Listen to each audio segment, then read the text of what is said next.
Money is more than just metal, it is a piece of history that you can hold in your hand. For Estonia, coins tell a long and fascinating story. They show how the country changed over many centuries. From ancient silver brought by Vikings to the modern euro, each coin is a witness to a specific time. These small objects connect us to the people who lived long ago. They use these coins in their daily lives, for buying food, paying taxes, or trading goods. The story of Estonian money is the story of Estonia itself, reflecting its struggles, its independence, and its place in the wider world. Looking at a coin, we can learn about the rulers of the past. We can see which kingdoms or empires controlled the land. The symbols and images on the coins show what was important to the people and their leaders. For example, a lion might represent strength, while a coat of arms shows loyalty to a specific ruler. When Estonia became independent, it created its own coins, with its own national symbols. This was a powerful statement. It showed the world that Estonia was a sovereign nation with its own identity, ready to control its own destiny and build its own future. The journey of Estonian currency is a powerful tale of survival. For long periods, Estonia was under foreign rule. During these times, the money of Denmark, Germany, Sweden, or Russia was used. The local people had to adapt to these new systems. Then, during the brief but bright period of first independence, Estonia proudly minted its mark and kroon. These coins were a source of national pride. They were later suppressed during the difficult years of Soviet and Nazi occupations, a painful reminder of lost freedom. The story of these coins is a mirror of the nation's own path. Today, as we look back, we see a clear line connecting these historical periods through currency. The return of the kroon in 1992 was a joyful moment. It symbolized the restoration of independence and the beginning of a new era. Later, the adoption of the euro marked Estonia's integration into the European family of nations. This essay will explore this long journey. We will travel from the earliest silver dirhams to the familiar euro coins used today. Each section will uncover a different chapter in Estonia's rich and complex history, told through the small but significant world of its coins. Long before Estonia had its own coins, its people were part of a vast trading network. During the Viking Age, from about the 8th to the 11th century, the land of Estonia was a key route. Vikings and other traders traveled through this area. They went from Scandinavia to the powerful empires in the east, like the Byzantine Empire and the Arab Caliphate. These traders did not carry Estonian coins. Instead, they brought silver coins from faraway lands. These coins were highly valued not just for buying things, but for the silver they contained. The weight and purity of the silver were what mattered most. Archaeologists have found many coin hoards buried in Estonian soil. These hoards are like treasure chests from the past. They contain thousands of silver coins. Most of these coins are not from Europe. They are Islamic silver dirhams from places we now call Iraq, Iran, and Central Asia. These coins traveled thousands of kilometers to reach the Baltic shores. They were often cut into smaller pieces called hack silver. People used these pieces to make exact payments based on weight. A whole coin was often too valuable for a small purchase, so cutting it was a practical solution. These ancient coins show us how connected Estonia was to the rest of the world. The people living here were not isolated. They were active participants in a global economy. They traded local goods like furs, amber, and wax for this precious silver. The large number of hoards found suggests that the area was very wealthy. It also suggests that life could be dangerous. People often buried their savings in the ground for safekeeping. They hoped to return for their treasure later, but sometimes they could not. These buried treasures now give us a window into their lives. The Viking Age silver was not just money, it was a raw material. Local craftsmen would melt down these foreign coins. They used the silver to create beautiful jewelry. They made brooches, necklaces, and bracelets decorated with local designs. This shows a unique blend of cultures. The silver came from the east, was traded by Vikings from the north, and was then transformed into art by local Estonian artisans. This period laid the foundation for Estonia's economic life. It established the region as an important place for trade and commerce, a role it would continue to play for centuries to come. After the Viking Age, Estonia's situation changed. By the 13th century, German and Danish crusaders arrived. They conquered the land and brought their own systems of government and religion. This also meant they brought their own money. The time of Arab dirhams came to an end. European coins, known as pfennigs and shillings, became the new standard for trade. The cities of Tallinn, then called Reval, and Tartu, then Dorpat, became members of the Hanseatic League. This was a powerful trading alliance of cities across northern Europe, dominated by German merchants. During this medieval period, many different coins circulated in Estonia. There was no single unified currency. A merchant in Tallinn might have coins from Lübeck, Hamburg, or even England in his purse. The most important coins were those minted by the Livonian Order, a branch of the Teutonic Knights, and by the bishops who ruled parts of the territory. Cities like Tallinn and Tartu also gained the right to mint their own coins. These local coins were used for everyday transactions, while larger silver coins from Germany were used for international trade. It was a complex system. The designs of these medieval coins were very different from the earlier Islamic ones.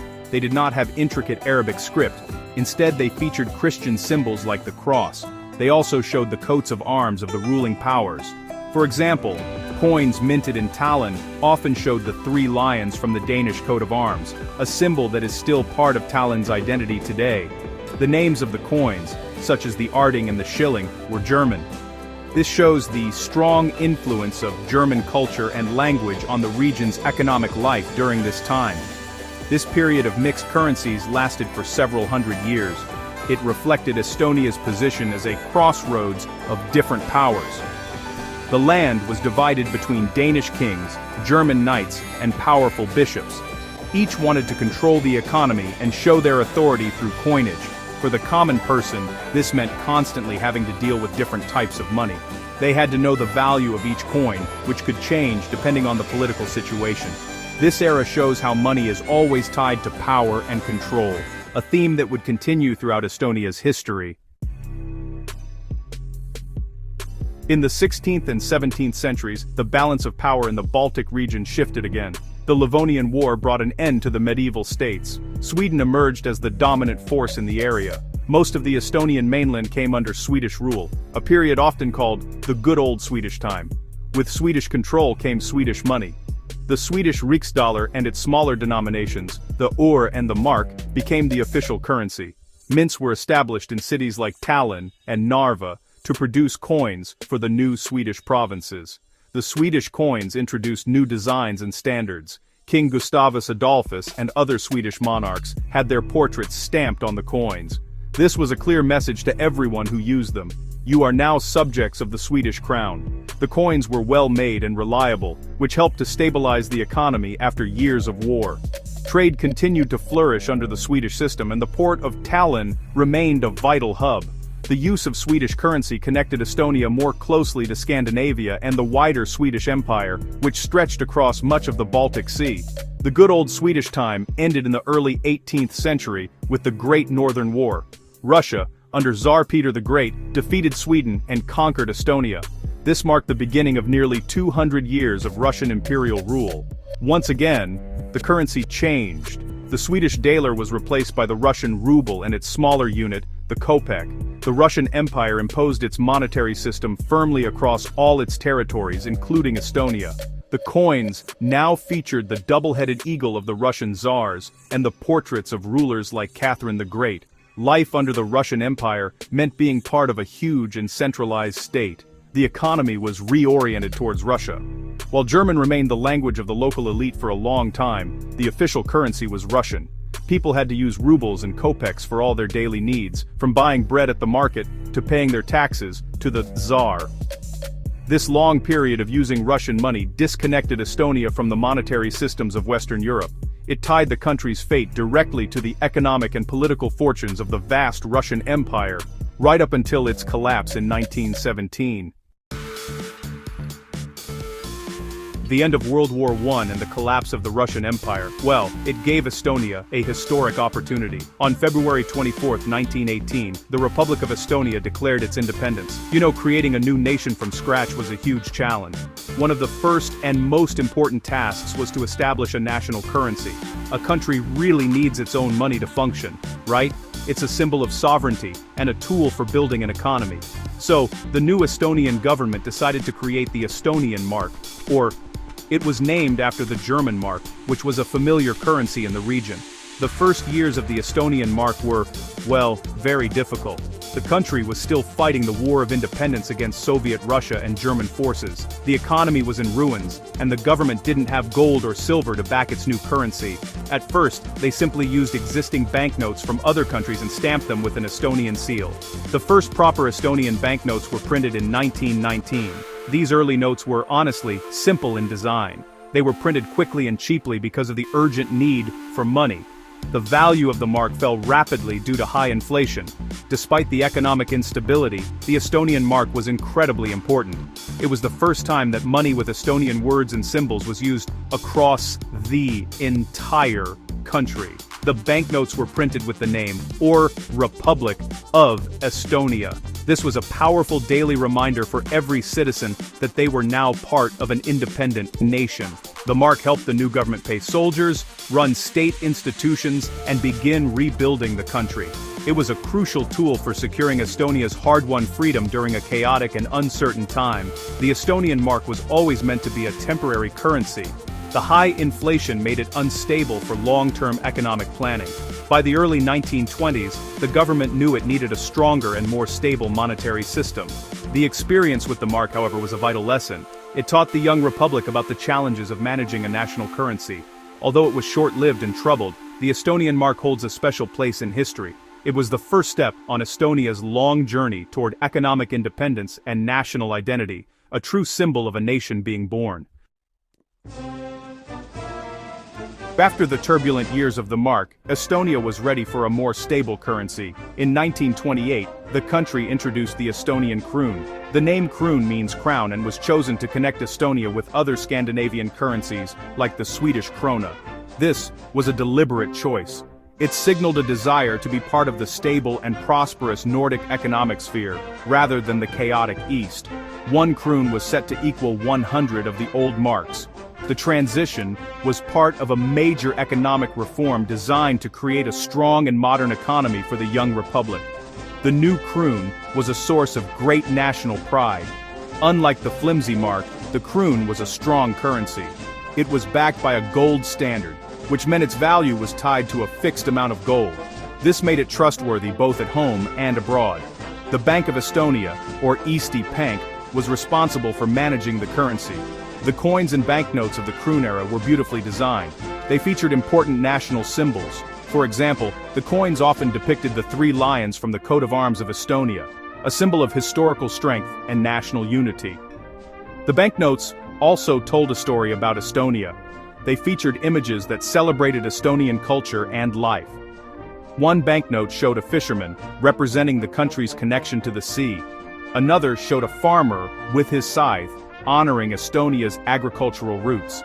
These images were not of kings or emperors, but of ordinary Estonian people. This was a powerful statement about the values of the new democratic republic. The currency celebrated the hard work and resilience of its citizens. This period, from 1928 to 1940, is often remembered as a golden era of independence and prosperity. The first Estonian kroon represents more than just a successful economic policy. It symbolizes the confidence and optimism of the First Republic of Estonia. The nation was building its own future on its own terms. The currency was a tangible sign of this success. It was stable, beautiful, and uniquely Estonian. People used these coins and notes in their daily lives with a sense of pride. Sadly, this era of independence was cut short. The arrival of World War II and foreign occupation would bring an abrupt and violent end to the first Estonian kroon. The peaceful development of the Republic of Estonia was shattered in 1940. The Soviet Union occupied the country, and Estonia was forcibly incorporated into the USSR. One of the first acts of the new Soviet regime was to abolish Estonian national institutions. This included the Bank of Estonia and the Estonian kroon. The kroon was replaced by the Soviet ruble. For a short period, both currencies were used, but the exchange rate was set artificially. It heavily favored the ruble, effectively robbing the Estonian people of their savings. The national currency, a symbol of freedom, was gone. A year later, in 1941, Nazi Germany attacked the Soviet Union and occupied Estonia. The Soviet ruble was then replaced by the German Reichsmark. For Estonians, this was just another foreign occupation currency. It was a sign that their country was not free. Life was extremely difficult during the war. Goods were scarce, and the money had little value. People had to endure rationing and the constant dangers of war. The coins and banknotes of this period were German, bearing the swastika and other symbols of the Nazi regime. They were a grim reminder of the loss of independence. After 3 years of German occupation, the Soviet army returned in 1944. Estonia was once again brought under the control of the USSR, and this time, the occupation would last for nearly 50 years. The Soviet ruble was reintroduced and became the only legal currency. All remnants of the Estonian kroon were eliminated. For 2 generations, Estonians grew up using only Soviet money. The coins featured the hammer and sickle and the Soviet coat of arms. The banknotes showed the portrait of Vladimir Lenin. The Estonian language and national symbols were completely absent from the currency. During these long decades of Soviet rule, the memory of the Estonian kroon was kept alive. It became a powerful symbol of the lost era of independence. Families secretly kept old kroon coins and banknotes as precious mementos. They were a hidden link to a time when Estonia was a free and sovereign nation. For the people who remembered the First Republic, these old coins were a promise. They were a hope that one day Estonia would be free again, and that its own national currency would return. This hope was passed down to younger generations, keeping the dream of independence alive.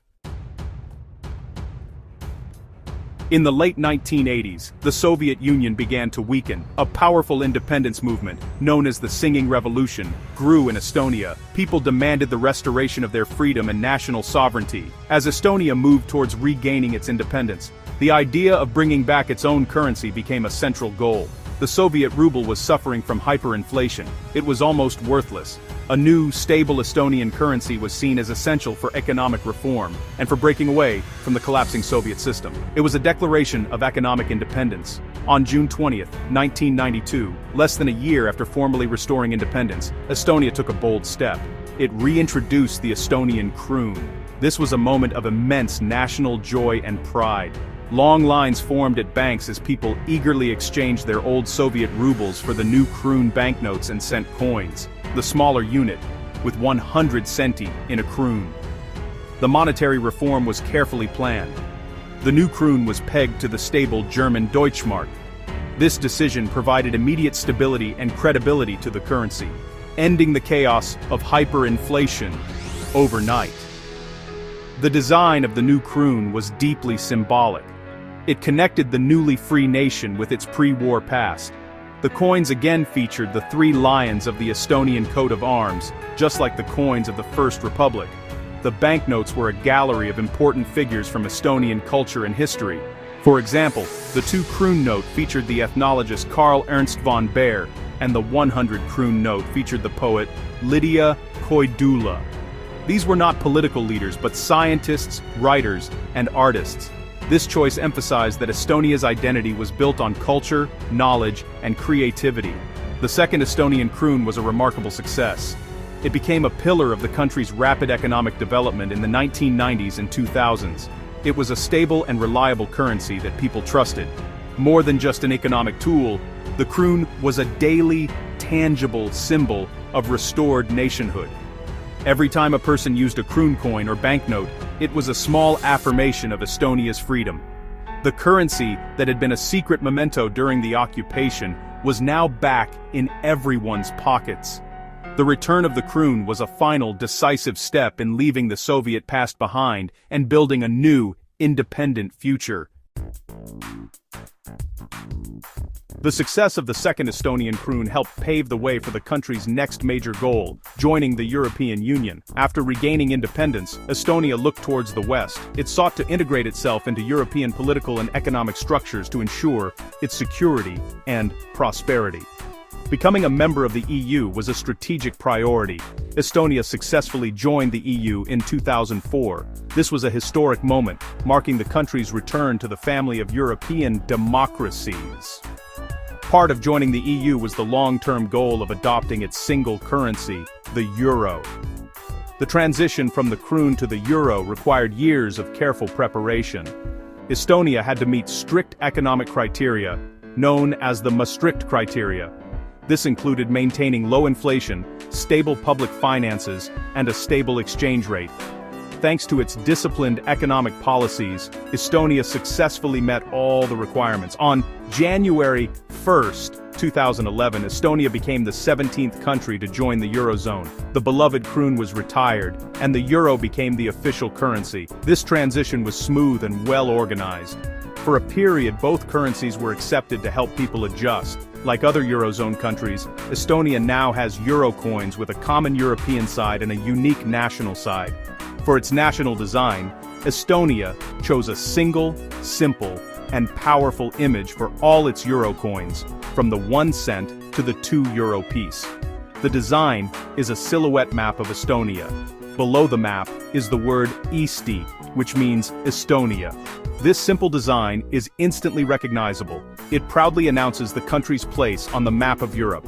Every time an Estonian euro coin is used in Spain, Germany, or any other Eurozone country, it carries this small piece of Estonian identity with it. The journey of Estonian coins, from Viking silver to the modern euro, tells the story of a resilient nation. The coins have reflected the country's rulers, its struggles for freedom, and its cultural identity. Each change in currency marked a major turning point in history. The adoption of the euro was the latest chapter in this story. It symbolized Estonia's full integration into Europe and its commitment to a shared future. While the kroon is now a part of history, the story it tells remains. The coins in Estonians' pockets may have changed, but they continue to be a sign of the nation's enduring spirit and its secure place in the modern world.